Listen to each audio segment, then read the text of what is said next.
aquilo que seria uma outra sonda, esta com o objetivo de pousar na superfície, que é uma superfície gelada, mas sob a qual existe com algum grau de probabilidade um oceano líquido. E, portanto, o interessante seria analisar ou o gelo à superfície ou conseguir perfurar essa camada. Neste momento, e isto neste momento estava-se a discutir até há alguns dias atrás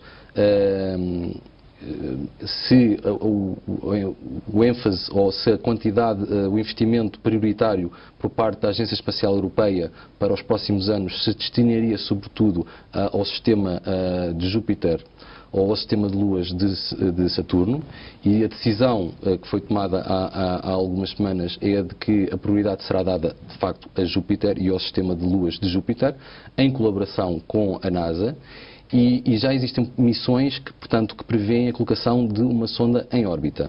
Não existe ainda nenhum projeto a considerar a possibilidade de fazer aterrar uma sonda na Europa. E essas missões têm também por objetivo encontrar vida em outros planetas? Claramente. Estas são missões que têm como objetivo primordial, obviamente, investigar estas luas, mas procurar indícios de vida que terá existido ou que existirá.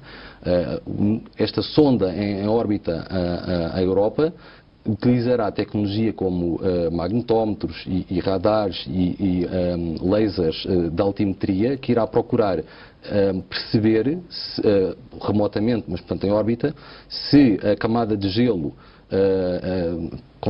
se é toda ela idêntica em termos de espessura ou se existirá zonas onde a espessura é menor. E essa razão é precisamente a de querer pousar nessa lua e poder testar se esse oceano que existirá debaixo desse... Por outro lado, quanto à HET, a hipótese extraterrestre, exato, e a sua relação com os OVNIs são de facto, tal como nós os conhecemos ou entendemos hoje em dia, algo de credível? Bom, o acrónimo OVNI, historicamente, foi definido como objeto voador não identificado. E, portanto, a hipótese extraterrestre é uma hipótese que tem sido avançada no meio de um conjunto de outras hipóteses. Aquilo que associações como a SPO e outras noutros países têm procurado fazer é precisamente averiguar até que ponto é que estas hipóteses são ou não são credíveis. E a verdade é que estamos a falar de um conjunto de casos muito pequeno, aqueles que despertam de facto alguma atenção, e hoje em dia temos novas hipóteses a surgirem todos os dias. Aliás, nos últimos anos, na última década, aprendemos muito mais sobre, por exemplo, a formação de plasma na atmosfera, na baixa atmosfera. Ficámos a saber que é possível que o plasma se forme em condições de temperatura muito diferentes e, portanto, fenómenos como aquele que nós conhecemos como a aurora boreal e que tem a ver com a ionização da atmosfera podem, por exemplo, ocorrer noutros locais do planeta e, portanto, podem vir a constituir um conjunto novo de hipóteses. Mas esses OVNIs são ou não sinónimo de vida para além da Terra? É a tal questão que não está ainda completamente definida. Não está definida e não estará, penso eu, tão cedo. Mas nós temos a considerar essa hipótese, mesmo se de um ponto de vista da defesa. Portanto, e, aliás, o tipo de investigação que tem sido feita por vias oficiais, tem sido feita, por exemplo, num caso francês, em que temos uma instituição estatal que procede a este tipo de investigação.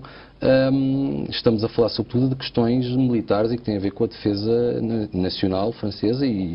Mas enquanto especialista, crê que possam existir formas de vida tão inteligentes ou ainda mais do que a nossa? O tempo de vida estimado para o universo, a idade atual do universo, já permitiu, olhando para a nossa história e para a evolução do nosso planeta, e, portanto, extrapolando a partir daí, já permitiu que surgissem planetas, que surgisse a vida, que ela evoluísse e que dessa evolução surgissem espécies capazes de construir civilização e capazes até de explorar o espaço. A probabilidade de duas civilizações semelhantes coexistirem e se encontrarem, essa probabilidade é que tende a ser reduzida.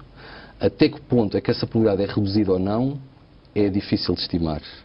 Existem equações, como a fórmula de Drake, que tentam estimar precisamente esse valor, portanto, o grau de probabilidade de termos não só as condições para haver vida, como essa vida ter a possibilidade de construir civilização e de entrar em contacto simultâneo e contemporâneo com outra civilização semelhante, e até agora, de acordo com os dados que nós conhecemos, e portanto, são dados astronómicos e são dados são estatísticas, a probabilidade parece ser reduzida. Apesar de ser reduzida, não deixa de ser uma probabilidade. Porque os avistamentos que vimos, como este da reportagem, terão que ter alguma base de sustentação.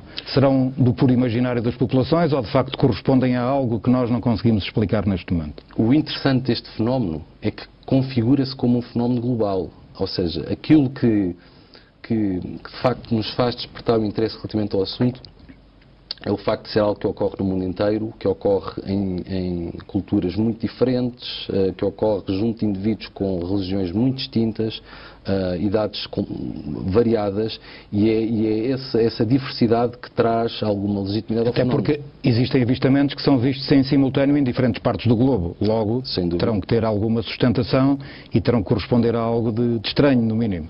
E aconteceram já numa variedade de países muito grande, entre as quais se inclui Portugal e alguns casos, estou-me a recordar do início da década de 90 na Bélgica, houve um conjunto de ocorrências testemunhadas por cerca de 13.500 pessoas, e que, entre as quais se incluíram militares, pessoas relacionadas com a defesa, e que foi precisamente esse conjunto de ocorrências que fez disputar junto do Parlamento Europeu um conjunto de algum interesse que levou inclusive à preparação de um relatório e à preparação de um relatório que era um relatório preliminar, mas que tinha como objetivo colocar à votação, e foi levado de facto à votação, a criação de um centro de investigação dedicado a estes assuntos.